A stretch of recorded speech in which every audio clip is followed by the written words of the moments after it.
I'm not ready, Mike. You ready now? Okay, I'm ready. Okay, good. Hey, welcome everybody to Mitch and Mike's voiceover journey. I'm Mike, that's Mitch. And then also in the room with us today, we got my pal, Paul Cartwright. How you doing today, Paul? Oh, I'm fantastic. That's a great answer. I'm fantastic. Yeah. He's fantastic. One of these days I want to have one of our guests say, how you doing? Well, not so good. Let me tell you. Oh. Today's a terrible day. That'd be a good start. It would be interesting. It would make it would set people off. It'd be like, oh wait, this is something new. Yeah. The day Should we Mitch try and again? Mike had a... Yeah. Hey, Paul, how you doing? It's been a rough day. It's a terrible day. Life is hard, but we keep soldiering on. That is true. Now I'm just sad. All right. Well, Paul is one of the many people I met at One Voice this past year in Dallas, and he was a panelist for a couple of things, and I got to talking to him one day. He said it was probably because I was wearing a really cool shirt. He came up and started chatting with me, but he just seemed like a really interesting guy, and also finding out more and more about him as time goes on, and we befriended each other on social and stuff. And he's not just a voice actor. He is a jack of all trades when it comes to entertainment. So he's a voice actor.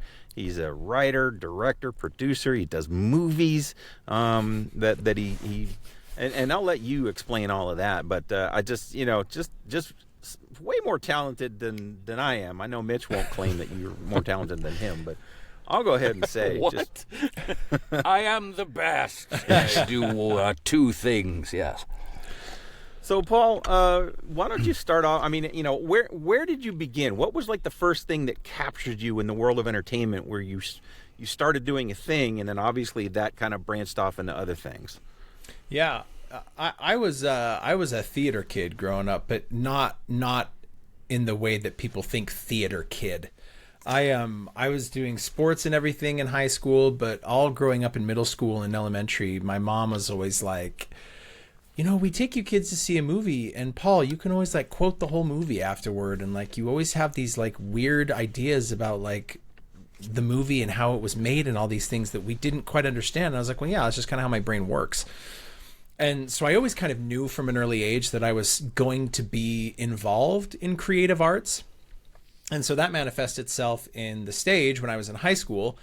And I was playing sports in high school, and I ended up somehow finding my way to the auditions for the Peter Pan musical for our school. and I got cast as Captain Hook. Nice. And was like, fun. Oh, cool, this will be fun. And that kind of changed everything. From there, like I just was in the performing arts. That's just kind of what I did. And so that was where it started. And so it was mostly stage work. I was doing theatrical stage work until I even went out to the UK, to England for 2 years to get my master's in acting. Wow. Out at the Royal Conservatory. I studied out there. I worked with some of the best vocal coaches of the Royal Shakespeare Company. Like I was going full bore actor for stage, eventually Broadway and all these other things. And so after graduation, my wife and I, we moved to LA, and we thought, great, I'm going to do some on-camera stuff.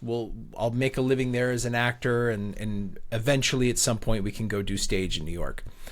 And I basically blew my entire savings in like 9 months living in LA, not getting any jobs, not doing any on-camera work, like nothing. That sounds like the story. Yeah. Right? And I'm just like, what am I doing? Like, this is not working. And it was there in LA when we were in the dumps, and I was selling internet bundles door to door for a major internet company. I was doing door to door in Pasadena, Los Feliz. I was doing West Hollywood. Like I was knocking doors, and it was crazy. And one day, one of my friends, who's a prolific voice actress, Stephanie Sutherland, she's amazing. She was like, well, have you ever thought about voice acting? And I was like, well, what is that? Like, what is that? What do you and she goes, well, come with me to this conference and I'll tell you. So I went with her to VO Mastery. It was run by Randy Thomas. She's the voice of God for the Oscars and for the DGA Awards and all these other things. And I went, and I was like, wait a second. You can like make a living doing this? And I'm seeing all these people who are like making a living off voice acting. And I was like, well, okay, that sounds fun. And so this was in like 2017. And I just said, okay, well, I'm just going to dive into this and then we'll just see where this goes. And so I dove in, and I think a lot of my stage training and my theatrical training and my script analysis training from the UK and understanding that really helped me kind of leapfrog a lot of, you know, beginning actors or beginning voice talent who have to go through the acting process, who haven't done a lot of that. Mm-hmm. And so I took off pretty quickly in terms of started booking things and started getting regular work and started finding clients. And this is at a time when I was, you know, my wife, we had our third child, and I was working a full-time day job. Like, I wasn't a full-time voice actor at this point. I was still working a job, a sales job. And so I'd work 9 to 5 and then play with my kids, play with my wife, play with my family from 5 to 10 or so, 10:30 p.m. She'd go to bed, and then I'd stay up 11 to 2, 3, 4 in the morning, you know, 2, 3, 4 nights a week, just trying to figure out, what is this voice acting industry? Like, what is this? How does it work? How do I do this? And so that was kind of what led me to, you know, up to the pandemic when we moved out of LA and we moved back to Utah, and that's where I live now. You know, we have a house, and I built a studio and put a booth in it, and that's where I am today. Wow. Okay. You almost answered this question completely, but how exactly does learning to act on stage for years translate to VO? I mean, I know you can't be as big per se, Right. but you still can be big or wacky depending on what you're doing. How does that translate? And you were trying to be in front of camera actor too, so 3 different worlds. Yeah. Very much so. And there was a huge learning curve for me, a massively steep learning curve, to where stage to camera was already hard enough, like learning how to bring it down and keep it subtle. But stage and camera to VO was probably the hardest on-ramp. And I think a lot of that was because the microphone picks up everything, every single thing. So the more that I would try to paint a picture or convey an emotion or whatever else, the microphone would instantly be like, that's too much. It's too much. Back off. It's way too much. And so what's been fascinating is that on the opposite side, now that I feel like I've got a grasp on the basics of voice acting, my film and theatrical auditions have improved dramatically. Really? And my on-stage, on-camera performing has improved dramatically because I now understand the nuances of the microphone in a way that I can trust the microphone more for film, and I can trust my microphone more on stage, even though it still requires, you know, enunciation and diction and projection. I trust the microphone more. Okay. And so that's how it's kind of balanced in between the two, because trying to figure out how to voice act, I for the longest time I had no idea what I was doing. I could do great with video games and animation, and that's where I started booking. But when it came to commercial work, I could not book a commercial to save my life. It wasn't until I met with Tina Marasco at Sound and Fury, who's a legend. Hear that a lot. Unbelievable. Hear that a lot. Love her to death. It's probably the name we hear the most from everybody. Yeah, she basically, I scheduled a session with her, and she's like, all right, here's what I'm going to do. I'm going to play your audition, and then I'm going to play the one that booked it. I'm going to play the final spot.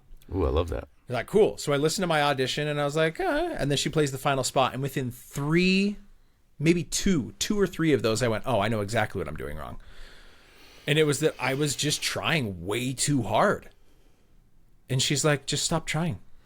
She's like, just talk, just be you. And then all of a sudden, commercial took off. I started booking like crazy. Wow. I was gonna say my microphone's like, are you like, can you be less chill? I can't hear you. You know, for you, it's like, hey, back off, bud. Yeah. But It's like, for me, calm it's like, down, man. Just relax.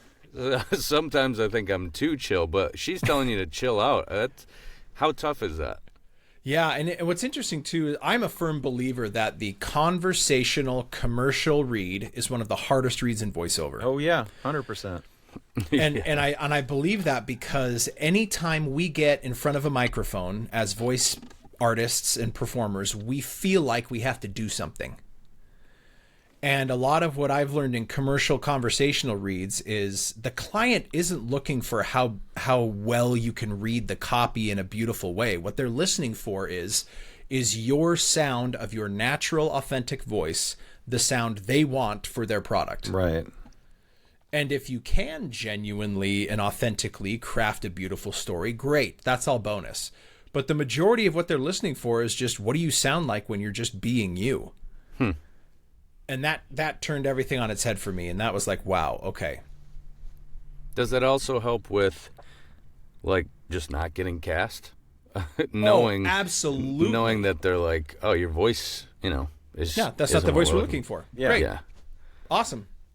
My voice is going to be the voice for someone else. So I'm not worried. Like, and I think this is the other reason why my auditioning for film and television and theatrical has also improved, is because I'm doing anywhere from 160 to 200 auditions a month for voiceover. That's prolific. Holy shit. And doing that many auditions means you send it and you walk away and you never think about it again. You walk in the booth and you go, okay, here we go. I'm going to give you what I think this is. Bam, there it is. Moving on next, I'm done. And it's out of your head. And so when I start doing that, and then I can do that in film auditions and I can do that in theatrical auditions, it suddenly becomes so much easier to not get a booking, because you go, yeah, that's fine. They needed somebody else's voice. Great. Let's move on to the next one. Nice. Man, I still need to get that. I mean, I feel that some days. When I have, like, when I'm feeling myself, I'm like, yeah. Well, those are the good days in the booth.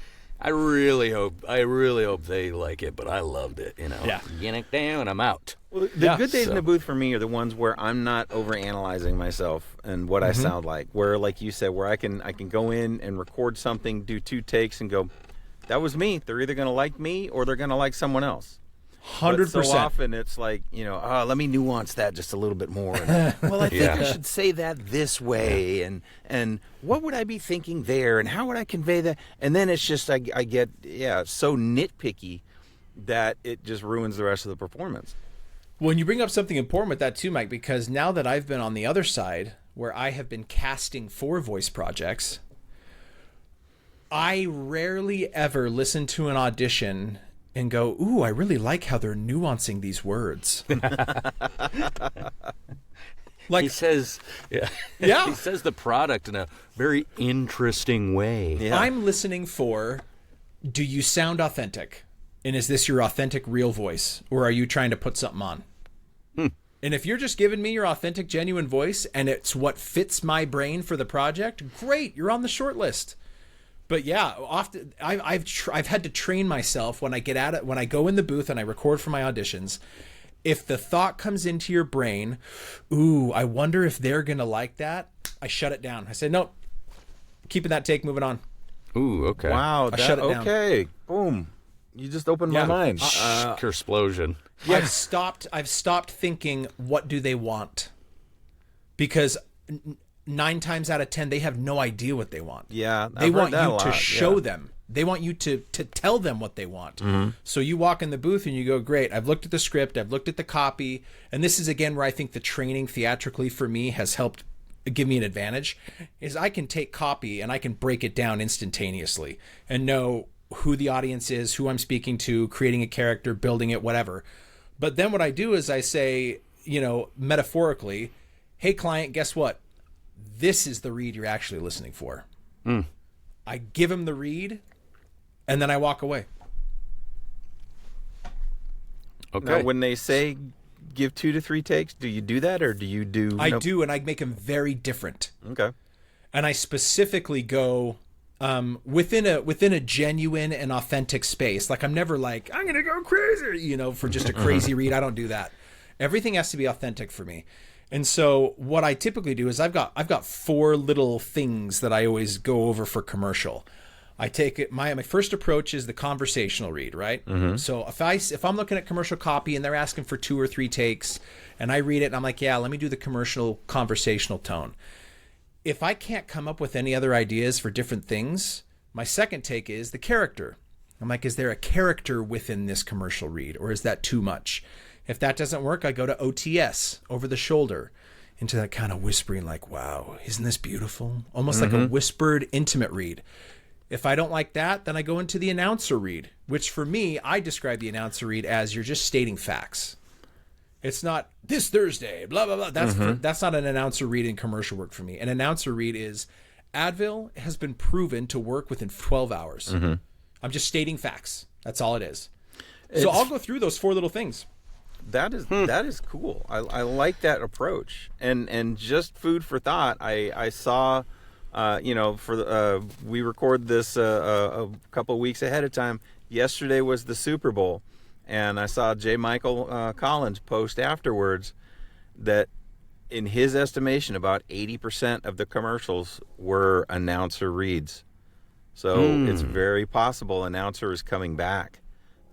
Which bodes well for me, because that tends to be how my voice goes when I'm doing commercial copy. So, yeah, and it can be as simple as stating facts as opposed to crafting in an authoritative tone. Because oftentimes people see announcer and in their head they get some like weird mixed up idea of what announcer is. Yeah. And if you just state facts clearly and definitively, you still get that announcery tone and you keep it authentic and genuine. Well, that's super helpful. I've been seeing a lot of the sarcastic announcery, like the Real Men of that Genius bodes well guy. for you, Mitch. That's what I'm saying. I'm so pumped about those ones, because obviously there's plenty of great announcers out there, and I have a voice for it. But somehow I lean sarcastic. I don't know what. Yeah. There's a dial that I can't fully turn down. Someone like taped it, or authenticity somehow eludes me sometimes. But yeah, I'm pretty pumped and that's the for thing. that. That is your authentic self, and that's where I fall. Is my authentic self when I'm talking to people is a lot like this, where I am stating, I'm not conversational when I talk to people, and that's where it's hard to figure out what I need to be in the booth for that particular piece. What was that, Mike? What was what? What you just turned on was scary, right? It wasn't conversation. It was like you like crept up behind somebody at a mall like or something. Like, I'm not like actually conversation. The fear of God into them. I love it. No, I love it. So it's hard sometimes when I listen to myself back, and you know it feels good coming out. I got the cans off, and I'm sounding natural, and then I get to where I listen to it again, and I'm like, wow, that is very actory, but it's me. I've gotten to where I'm not trying as hard, but it still kind of sometimes comes off as a little too announcery. So if announcery's coming back, I might start to see some traction. Yeah. And JMC, he's so good at understanding the cycles and understanding what is coming back and what's big right now and what's on its way out and the different reads that are cycling through the industry. So yeah, that's really good to know. Write that down. Yeah, write it down. You lassoed and took down the beast that is voiceover, and you've tamed it, and it is your, it does your bidding now. But Mike said you do so many. That's an eloquent Mike way said to say you do stuff. so many other things. Yeah.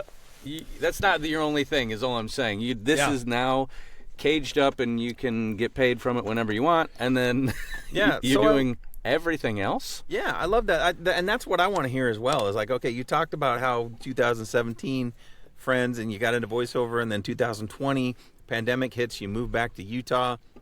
Somewhere in there, all of a sudden, you started making movies. And why don't you go ahead and talk about that? Well, it kind of harkens back to before, where I like on camera film and television has always been the goal, the dream. That's always been what I've deep down desperately wanted to do. And what's been really nice for me is that voiceover has provided the most incredible avenue to make that a reality. and that I can use my abilities and my training and my work ethic in voiceover to pay the bills so that I can pursue those things I want to do. Love and that. so there's actually quite a thriving film industry here in Utah. It's really nice because there's always films being made here. There's always people coming into Utah to make films and are looking for local hires. And so I was just kind of trying to navigate that industry when a friend of mine, a producer friend, who had been working on some short films, said, well, have you ever made a film? And I was like, well, no, of course not. And they were like, well, why don't you write a short film? Like, if you want to start, like, just do it. And I was like, okay. So I just wrote a short film, and it wasn't great, but you got to start somewhere. You got to start somewhere. Yep. So I wrote a short film. We filmed the whole thing with friends. I think I paid like $1,000 out of pocket to just help some people get something, right? And in doing that, we met more people who were like, hey, that was really fun. We like how you direct on set. We should make another one. And so I was like, okay. So then I went to work and really tried to write a better script and do a better job, and wrote another short film. Same thing. Got some friends together, got some really talented actors. We made it. We shot it. We put it together. And it did actually quite well. It went through the film circuit and did some fun things. And so now I'm like, well, okay, so how do we do a feature now? There's this idea that like if short films and then doing a feature is so just like, and my producer friend, who I still work with now, was like, well, let's just do it. And I was like, okay. So I wrote a romantic comedy in a week. Wow. It was 100 pages. And edited it down, did like 15 drafts, got it to where we wanted. Basically, we just found a bunch of people in the community who we felt like were just on the cusp of starting to kind of break out, and said, hey, look, you're close to breaking out. People are going to find out who you are. We're all working together. Let's just make this film for free, and then we'll put everything on the back end, and we'll see if we can get distribution. And everyone agreed. So we shot an entire feature film in 15 days. I edited the entire thing, put the whole thing together myself, and we got distribution for it. It's on airlines. We got it put on Amazon, Apple TV, Tubi. It's got distribution now, and it's all because we and my producer friend and I just decided, well, why don't we just try it? Why don't we just do something? Yeah, you haven't not said okay to anything so far in these stories. You're like, okay, I'll do this thing that's really hard, that seems impossible. Okay, let's do it. Yeah. I mean, it's what you've wanted from the beginning. Yeah. So why not say okay? Yeah. The fact that you pulled together a community, I think, is huge, and a huge part of the story. That's the whole thing. Community. Yeah. People who believe in a project or like to hang out or want 100% something. That's amazing. Yeah. And are you allowed to tell us what it is? Can I know? Absolutely. Yeah. Okay. So the name of the film is Royal Facade. Royal Facade. Royal Facade. And we just switched distributors. Okay. And so they pulled it down off the platforms because it has to then be circulated through the new distributor. Okay. And so we're looking at an end of February release date back onto Tubi, Apple TV, and there's a couple other platforms that we're still working on, but hopefully it'll be on United Arab Emirates on all their flights, as well as Thai Airlines and a few others. Heck yeah. So yeah, but it's been really fascinating to see that side of the film industry. I mean, in the voiceover industry, it feels like you can kind of see behind the curtains on a lot of the voiceover industry.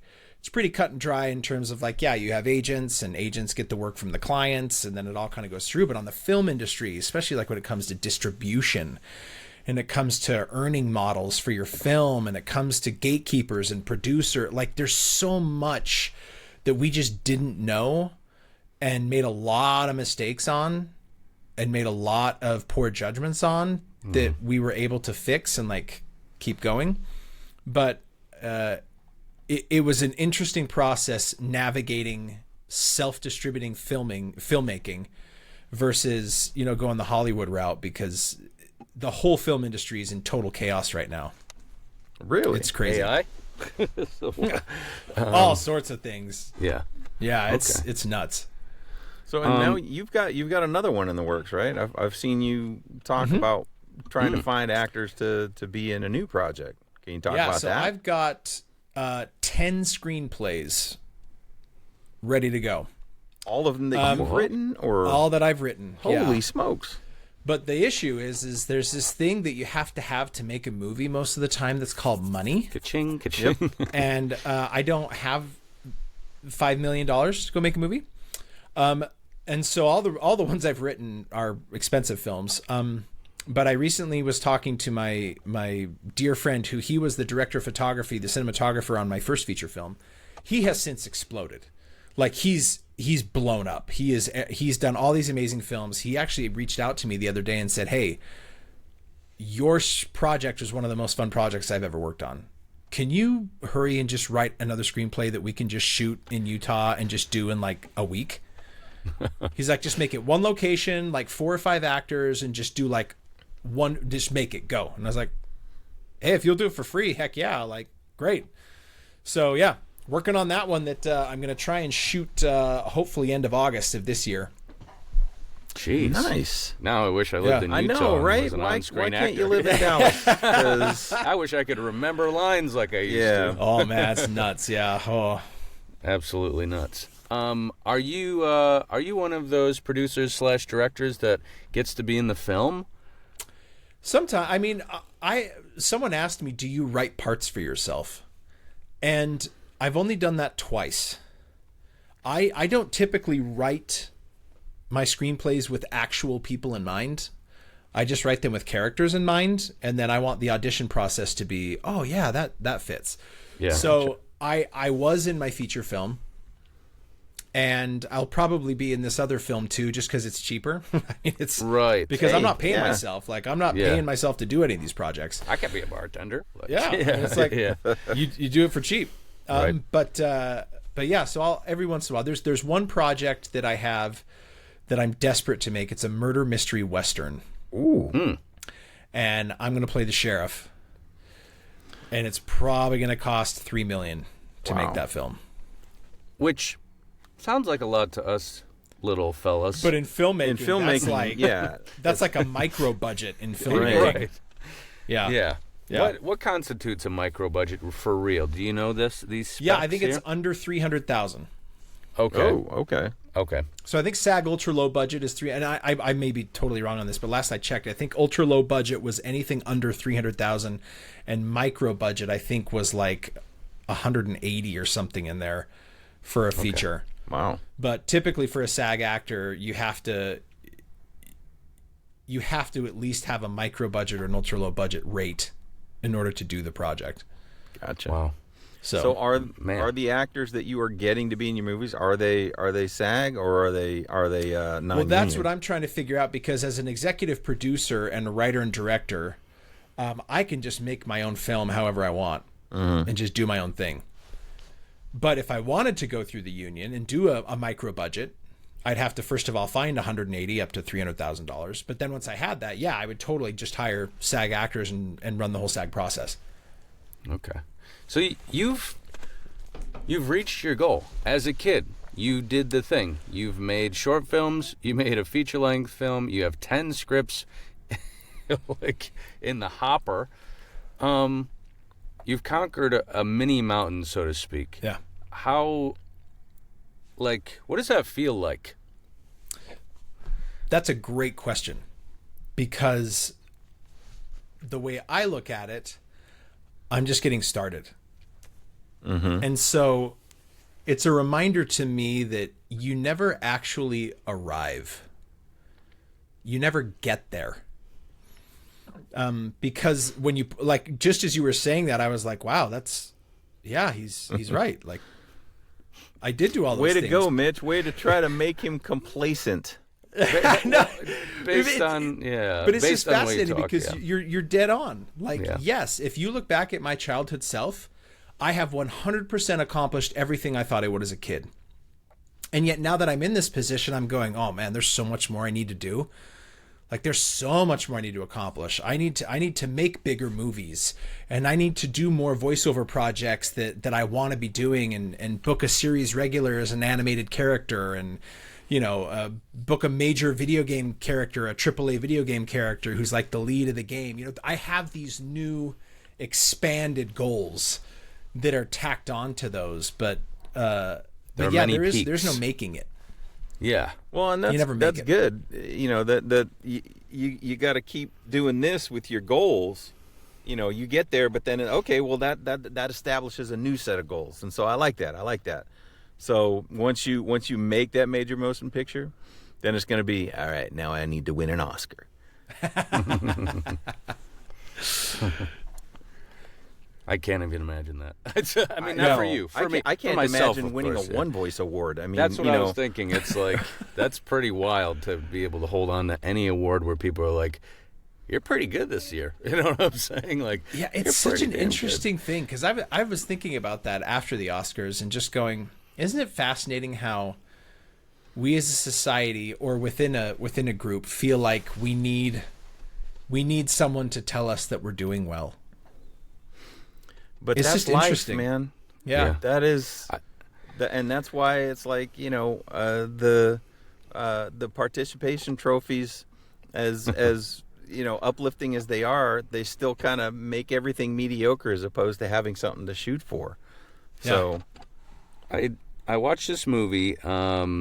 This is relevant, I promise. It's Secret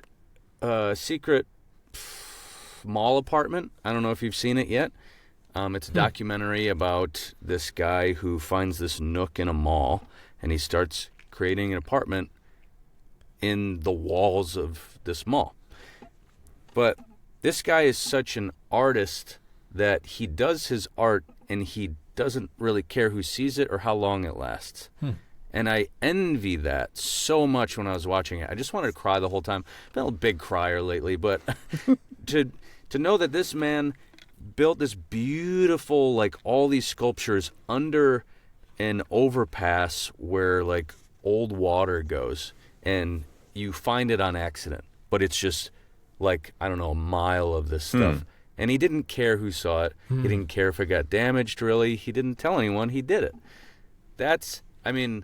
It sounds more like you, Paul, in the sense that, like, you're like, yeah, I did it, and I'm going to keep doing things, and I'm going to accomplish all my dreams, and, yeah, this is just what I like to do. I envy that a little bit. Well, it's fascinating that you mentioned that, because I think about how, for me, as you're saying this and as I'm thinking about it, for me, I correlate that to I'm not going to get any better by just thinking about it. I am a huge hands-on textile learner. I got to do it. And so I've tried the whole thinking and pondering and trying to work it out in my head, and it's great, but nothing happens until I get out and do it. So I am happy to go out there and make a whole bunch of terrible films so that I can learn how to make a really great one. And I can just enjoy that. So I love that sense of, like, I'm not worried about failing. Like, I do it every day. I'm happy to fail because it's just one more learning opportunity to get me towards something that I'm desperate to achieve. Right. And screw anyone who's like, oh, that's bad. You're like, I made it. Isn't that amazing? Yeah. But you're right, it is bad. So now that I know that, I can make a better one. Right. I'd give anything to make some bad entertainment. I mean, that sounds like a great attitude to be like, all right, you learn, because I mean that's it's a life lesson that we all know, right? You learn from your failures, but you can't learn from your failures until you actually do the thing that you fail at.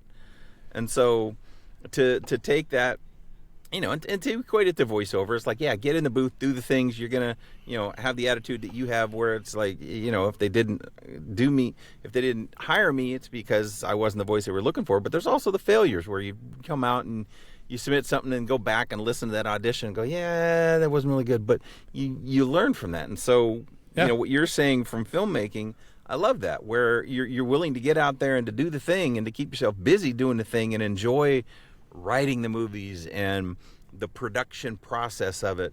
And then you can look at it and go, okay, that was good, that I could improve on, that was good, that I really sucked at. And and that's a great attitude about it. And it's also a great way to say, okay, if I'm really terrible at lighting or camera op for filmmaking, let me go find someone who's really good. Yeah. And say, hey, I have this idea for a film and this script that I think is really great, but I need someone who can accomplish that with me. The one thing that I was told when I directed my first feature, which was the best advice I got, was casting, which includes the actors and the crew, is 90% of your job. If you can get the right cast and the right crew, your job is so much easier.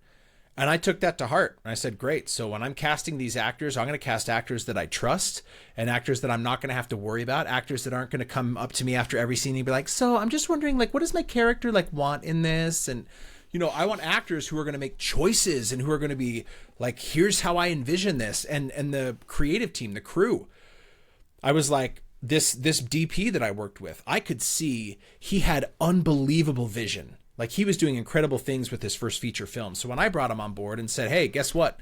I'm giving you free reign to do whatever you think you should because I trust your vision. He was like, what? Are you serious? I'm like, yeah. Like, I can't do your job. I need you to do your job with this idea that I have. And oh my word, what he did with the film. There were scenes where I wrote the thing and I'm watching it going, this is awesome. What movie is this? Like, oh, it's my movie, but he's making it something incredible that I could have never possibly achieved. So, yes, the idea that in some things we're not very good, and that's okay. You can either find someone else or get better. But the thing that I see that stunts a lot of voice actors, because I work with a lot of new voice actors. I train and coach newer voice actors who are trying to get into the industry. And number one, a lot of them don't want to put in the work. They just don't. They want a roundabout. They want to circumvent it. They want to see if there's a hack. There is no hack. You have to get in the booth and you have to do it over and over and over and over and over till your brain's going to explode, and then do it again tomorrow. And then two, you have to understand that you're going to make mistakes all the time. And that's okay. Everybody gets it because everyone else has done it. I did my first national spot. It was a national Toyota commercial. And they did it over Zoom. So I was recording on my end. I didn't hit record. Uh-oh. Got through the whole session. Finished the whole thing. And they were like, great, go ahead and send us the files. I said, great. I went over to my computer. Hadn't hit record. Oh, you're going to give me nightmares. Yeah. So what did I do? I called him. I said, I am so sorry. I did not hit record on this session. I apologize. And they said, yeah, no, we know that happens. We're going to have to schedule a new session with you. Granted, we can't pay you. And I'm like, well, of course. No. Yeah, don't pay me for the new session. But let's get the audio. And they were like, great. Yeah, so we'll schedule another session and we'll get back and we'll take care of it. Wow. Like, I did not see that coming. We all screw up. It happens. Yeah. Granted, it may not happen that same way for other people. Yeah. But I'd probably have a couple of new holes in the wall if I'd do that. Yeah. Well, and I could have, there's another choice, right? I could have lied. I could have covered my tracks. I don't know what happened. I was trying to export the file and my computer shut down and I lost all the audio. I don't know. Can we do another, Yeah. Yeah. It's okay to make mistakes. It's okay. You're going to make a ton of them. I learned that waiting tables. Luckily, I learned that a long time ago. Just be truthful. You forgot to put the order in, and they've been sitting there for 45 minutes, and you've been at the kitchen like, where's my steak? Yeah. Yeah. And it's like, I'm so sorry. That's totally my fault. I forgot to put the order in. I understand if you're upset. Yep. That's what people want to hear. That's all they want to hear, is that you recognize you made a mistake, and you're going to fix it. Yeah. Huge. Well, and that's the key to that equation is that I will fix it. Accountability. Accountability, yeah. Huge. But yeah, gosh, I can't even imagine having that happen. Something to that magnitude. It'd be bad enough if it was some indie video game, that was paying you $250, to cut 10 lines for. And those are the people that would probably be more upset. It seems like that, right? Right? The bigger the job, the less pressure there is. I don't know why. Yeah. I mean, hey, Toyota, shout out to you for doing the right. Or I guess it wasn't the Toyota, it was the ad agency or whatever. Yeah, the agency who they get John Toyota was like, give him another shot. Give him Let's another give this guy shot. another. He deserves it. He's a good guy. John Toyota. Golly. What do you mean? You don't know John? That's his name. You don't know John Toyota? Hey, it's John Toyota. He makes the cars. That's funny. All right. Oh, go ahead, Yeah. Mitch. No, Mike's got it. Oh. Mike's got the question. All right. So a lot of times, when we get towards the, and it's we still got some time to talk. We got a lot to do, but a lot of times we get to where I like to ask the question of what's next, what's the next big thing, what's the, what's your dream and all that. But we've already had that discussion. You've already talked about. Sorry, Mikey. Yeah, you've done you've done everything that you wanted to do as a child, and now you've reset those expectations, and so we got that story. But what I want to know is, are there other genres you want to get into? Are there? Do you want to go back to stage? Do you want to, I don't know, do voice of God stuff? Are there things that you haven't done that's like, I want to tap that edge of my creativity? Yeah, so when I was represented by Atlas back in I'm going to say it was 21, I was desperate to get into promos. I wanted so badly to get into promo work, and I didn't really know why, but I was just like, I really want to do promos. And it never worked out, and I was told extensively by the voiceover community, like, promo is brutal to get into, like, it's such a top tier, like, there's such a gatekeeping there, like, promo is, you can't get into promo. Which almost kind of made me want it more. Yeah. Which almost made me go, like, all right, I'll fight through this. I'll fight through this. And so recently, I booked this promo gig for Harry Potter and the Cursed Child on Broadway. Oh my! So Tom Felton is coming back to play Draco Malfoy. He's already doing it right now. Yeah, he's doing it right now. And so they booked me for the promo voice. And so I watched that promo because I just posted it on Instagram. It just came out, and I watched it, and I just went, "This is magic! Like, this is so cool doing promo for WB and for Harry Potter. Like, this is insane." And the promo bug bit me again. And my current manager, Brandon Cohen, who's a freaking rock star, the dude is unbelievable, has been booking me promo. And I'm like, I want to get into promo and make that like a new thing for me, because right now I've done like a few bookings and it's been a blast, but I really would love to get into promo and like really do a lot of promo work. And what do you think it is? Is it the, like, I've heard these guys my whole life, or just the way it flows, or? That's a great question, because I'm not sure. I know that for the longest time it was the Don LaFontaines. It was just the booming, deep, grounded voice. But I have a lot of amazing friends. Em O'Neill, who's an insanely talented promo artist. Mara Juno, who's also an amazing, talented promo artist. These female artists who are incredible at what they do, who are breaking through now. And so I don't know like what, I don't know what it is, but I want to find out, because I would love to do more promo. So explain for the listeners then, because I've never gone after promo, but it always makes me curious. So what's the difference between a commercial, auditioning and doing a commercial, and auditioning for and doing a promo? Yeah, so promo work is typically what you see for promotional when it regards, like for instance, for me, I would love to do promo for a TV network, meaning you're the voice for all of HBO's new TV series. You know, this Those are Thursday fun night, auditions to do. They're awesome. Or like Apple Yeah. TV, you know, new episodes of Ted Lasso streaming this Friday. Like, you are the voice of this brand's promotional spots. And so I would love that. I would love to be a company's brand voice. But like, what makes it different? What are the subtle differences between doing commercial and doing promo?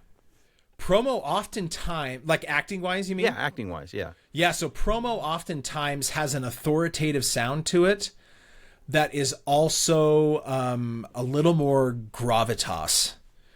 So everything that I've heard with promo work, especially like with big networks like ESPN or sporting networks, oftentimes have this really grounded, deep, I don't want to say forceful, but intentional approach to it. Whereas like CBS, you know, if you're doing sitcoms for CBS, their promotional has this distinctive tone that's not necessarily like conversational commercial. It's more like, this Thursday night on CBS, there's a sound to it. There's a presence to it that is desired. And I don't know what the secret is, to be honest, Mike. I don't know what exactly they're looking for. Well, I have a feeling you're going to It's like figure it out. singing a song. Yeah. Yeah. Oh, you're definitely going to figure it out. Well, I don't. Yeah, who knows? We'll see where it goes. But because the thing is the Harry Potter promo was very much just, they worked it into me in the session. Oh. They liked enough of my natural voice in the audition that when they booked me, then they distinctly put me through, you know, okay, now drop your level just a little bit and give me just a little more push on that. And so like they worked me into the voice they wanted for that. Wow. So I'm confident that in promo, it's probably similar to where it just depends on the client. They and what like they your want voice and they'll mold it how they want to. They like your voice. Right. They know your range is capable of hitting there. And so they're going to get you there. Yeah, after playing with it, it feels like I've been mimicking these people my whole life. This week on Debit, like it's all a song depending on what you're doing. Yeah, 100%. Oh my gosh, Bravo! Like that's its own like everyone's pumped on Bravo. Exactly. The client, I think, knows what they want, and but once they find someone, I think this is why promo's so tough and why the gatekeeping's so tough, is because usually, and it might be changing now, I don't know enough about it, which is why I want to find out more, but from what I've been seeing is that once they have their voice, they just run with it. Mm-hmm. They can use that voice for 2, 3, 5, 10 years. The voice of something? Yeah. Yeah. You snag Mike Rowe, you're not giving him up. Yeah. And so I wonder if that's another reason, is that it's either, you know, someone quits or they die. You know, one of those things where it's like they're just going to go. There's only until so they're many done. networks. Yeah. Mm-hmm. Huh. There's only so many lanes. Yeah. Huh. Wow. Well, I'm coming with you. Let's do it. Promo. Yeah. Let's rock and Just roll. You and me will be in a trench coat, Hey, and can they'll I think tag we're along? one person. Yeah. 3-person. It's Anyone always a wants it. Let's go do 3-person promo. trench I'll, coat. I'll be on the bottom. Like that. This week at CBS. Yeah. That's awesome. Yeah, let's do it. Let's be the 3 promo triplets. I love it. Sign me up. Hilarious. All right. Hilarious. That's always Mike's final question, but I feel like there's more we can like. Well, I don't want to let Paul go because you're just, I mean, I love your story. I love just taking it. So what, I'll just ask this. What, Yeah. Oh, I do have one more thing though. But I do want to ask, what, are you from Utah? What drove you to go back to Utah during the pandemic? Oh Or yeah. to So Utah? originally from Utah. And then, so I grew up here and family was here. And so it was just kind of, you know, that was never a question as to if I would ever want to come back, purely because with all my family here, that was just the idea. But yeah, moving to LA was strictly, I'm going to make it in the industry. I'm going to be an on-camera actor. And then that fell apart, you know, like I said, within about 9 months, it got rough. So, but with the pandemic, there was no excuse. Like, why not? Why not spend the same amount of money for a house and a backyard and a basement and, as opposed to my 700 square foot apartment? One And of I the had things built that up moved me to enough. Texas from LA. Yeah. It's just, taking this size house and making it into this size house. 100%. We stretched it. And what's funny is that since then, I go back to LA maybe once every 3 months to record. Most of my video game and animation stuff I have to record in LA. But a lot of it I can also do from home. So about once every 3 months, I'll fly back to LA and do a session in studio. Otherwise, it's all at home. Quarterly trip to LA sounds just fine. Right? Yeah. I could do that. I also, it's nice that we're in that, age where you can make this work from a home studio. Absolutely. And I've got an LA vocal booth. Oh, we're getting a visual. Oh, There's the booth There right there. it is. So it's a LA 4 foot by 6 foot. And it's double walled. And then it's inside a studio that I had built, which is 8 feet by 20 feet. And so like my desk and everything's right here. My booth is over there. And this is just and it's just in my backyard. So I wake up in the morning and I walk out my back door and I come to work. That's amazing. That's Yeah. awesome. Window. Can you I see do. nature? Any Right in good front of you. birds going on out there? I've got probably pretty all right, chilly. it's- Big it's- bird guy. It's been storming today. I so- gotta ask. Yeah. Any good owls out there? Okay. Never mind. Never mind. Can I mark something off my list? Well, I am getting the itch because we have been talking about acting, and I already have an idea, and I don't want to lose it. So, Well, write would it you be so down. kind- I have one more question. Oh, okay. And it's Good, a good, quick good, good. one, but I just want to Okay. address this because it is something I brought it up before we started recording. Oh, yeah. I happen to be, friends with Paul on the social medias, and he posted something today that I thought was a very interesting question for writers specifically. And I thought, how cool is it that we're having him on a podcast today where I can actually ask him about this in person? So Paul writes, and I quote, "As a Cartwright. screenwriter and playwright, I absolutely loved writing all the dialogue and scenarios in my projects, even if I'm not very good at it. I love crafting the work that the loose ends are tied, the threads are connected later. It's a puzzle and the most rewarding sort. I'm curious to know from others who may not be writers if you care about whether something is written by a human or assembled by AI. I know I'll never want to stop writing and definitely won't want AI to write my stories for me. I'm curious if there are people out there who don't care about all the source material and how it was assembled." This comes from developing a story about it. Basically, the question is, as a non-writer, do we care whether the story was written by AI or not? Yeah. And my answer to that is definitely because of the quality of writing.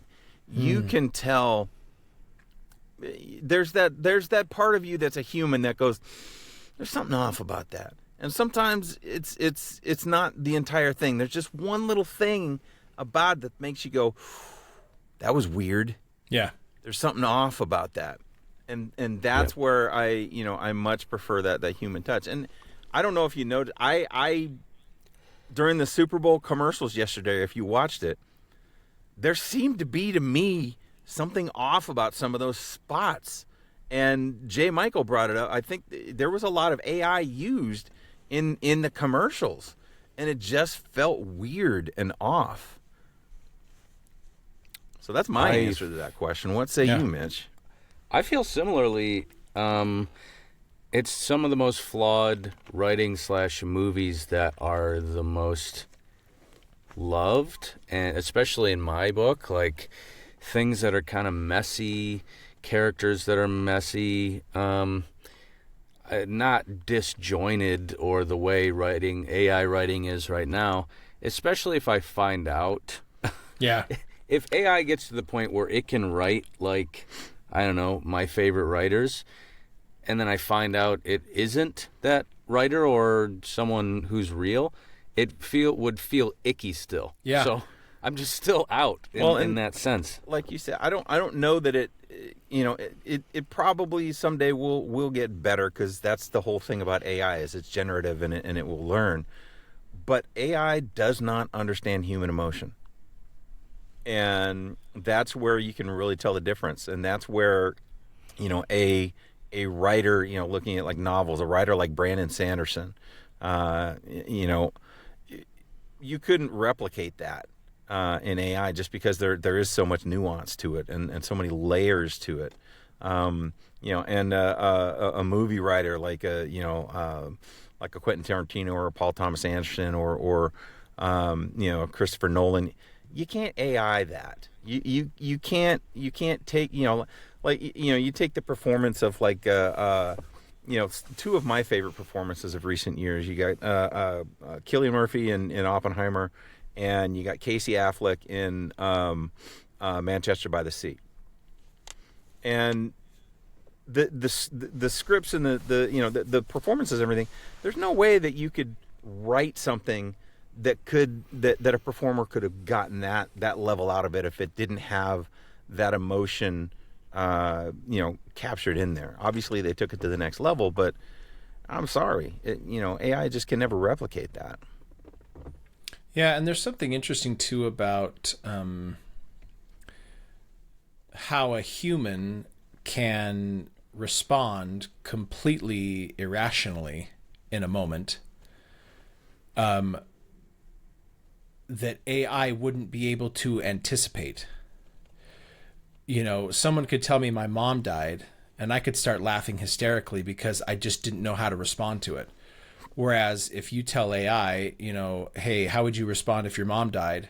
Wow, that's a great question. I'm sorry that happened to you. Let's talk about ways that this would happen. Human response in the moment can never be replicated, like you said, Mike. And I think ultimately what I'm seeing is the AI boom has crested the peak, and we're starting to see now where AI is really helpful and really effective, and where people are trying to forcefully make it effective. And I see specifically for me, I will use AI to help me when I have a writer's block.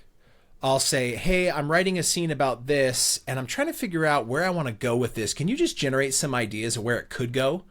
And AI will say, yeah, here's 15 places it could go. And then I'll go, ooh, I like a little of this one and a little of that one and a little of that one. And then I take that and then I write my scene and I create it and I go. So for me, that's a great use for AI. But actually having it write the material for me, if anyone ever told me this is the most beautiful film I've ever seen in my entire life and it was all written by AI, I wouldn't want to watch it. Purely because the reason I watch films and watch plays and watch performances is because I want to see the human aspect. I want to see the humanity of it. And so if there is no humanity in it, I'm not interested. I don't want to see it. And I think as artists, we feel that way. And the further I delve into my artistry, I more and more feel that way. I want to buy something somebody created, whether it's a piece of pottery, a painting, Yep. or a movie, or music, or whatever. But I understand that not everyone is that. Not everyone is, Yeah. that, I don't know, needy is. Artist needs that true human spirit within things. So I think there's something for everybody. Yeah, and you hit on it, Paul. There is a place for it, right? As a tool to get you from point A to point B. I've seen uses of it for it in business and other aspects, and I know that it can be, in the world of medicine, in the world of all kinds of things. There can be, it can be a tool to get you to where you need to go, but it can't replace creativity. In any entertainment genre or any kind of creative genre, it can't replace human creativity. It can try to mimic it, but it will never truly. I don't think it'll ever truly get there. Where, like you said, you can have those unexpected moments that you wouldn't see in a situation, but they feel real coming off the page. That it's written that way because it you could have those irrational responses. So yeah, good. And in that situation, it became more of a companion, where you asked it, you You could have called somebody and they could have given you 15 different weird ass answers. Yeah. But that was like a quick boom. It takes 3 seconds and it gives me you might even inspiration. not even use those. It could push you in a completely different direction. Yeah. Yeah, that's so interesting. Well, ironically, Great question. what's it time for, Mitch? Chat GPT roulette, I think. Yeah. I think that's that. So let's be back with some really bad AI. Oh, wait, All not right, right we're going to away. jump in real quick because Paul's got to go watch his kids. Here we go. Tonight on Bravo, friendships are fragile, but glassware is forever. I didn't mean to throw the drink. I meant to throw the moment. That was my third martini. Financially, I'm devastated. 1 vacation, 3 grudges, 0 coasters. She came for my character. You came for my garnish. Bravo, where hydration is optional, but accountability is never served. Jesus. Oh my word. Pretty bad. All right. Absurd motivational parody. Okay. On Bravo, emotions get a workout. Okay, feel the rage. Lift your trauma. Don't lock your knees. Lock in the resentment. I'm not mad. I'm just emotionally ripped. These women didn't come to sweat. They came to spiral. Is this Pilates or a breakdown? Bravo, strong cores, weak alliances. Also full of testosterone. Jesus Christmas. Crime procedural but stupid. It started with a text. Hey, babe. No punctuation. That's intent. And the emoji, upside down smile, that's premeditated. Screenshots were taken. Context was ignored. And somehow I'm the villain? Bravo, where receipts are currency and nobody makes change. I don't understand what's going on. Oh my gosh. Yeah, I'm lost. Here we go. Okay, promo 4. Here we go. Elegant chaos. On Bravo, every dinner is a chance to reconnect. To growth. To healing. And not bringing up the thing. The thing you did at the yacht? I'm bringing it up. The Listen. appetizers are small. The tension is gluten-free. And I ordered peace but got violence, okay? Bravo, come hungry, leave furious. Wow. All right, here we go. Last one. Let's rock and roll Last this. one. Meta self-aware chaos. Okay. They say therapy should be private. And how did that make you feel? Attacked by her eyebrows. Breakthroughs were made. Boundaries were discussed. And then immediately crossed. Bravo. Healing is a journey. Ratings are the destination. Wow. ChatGPT doesn't understand promos. No. We And started normally, if we have talking more to the time, we VO. have it rewrite. But Paul was like, "Oh, I gotta go," so we're like, "Let's go live, and let's go cold." And That was man, amazing. We That was just proved funny. how bad AI can be. That was funny. But it was fun, though. That was amazing. Thank Thank you you. all. All right, that was Paul. an Thanks absolute so much. pleasure. You are rock stars. I love All it. right. Let's talk We'll again hang soon. out again. Will we see you in Atlanta? Yes, in Atlanta. Yeah. Yo, All right, Atlanta. let's hook up. Yes. Done and done. Bye. Thanks, guys. See ya. Bye. All right.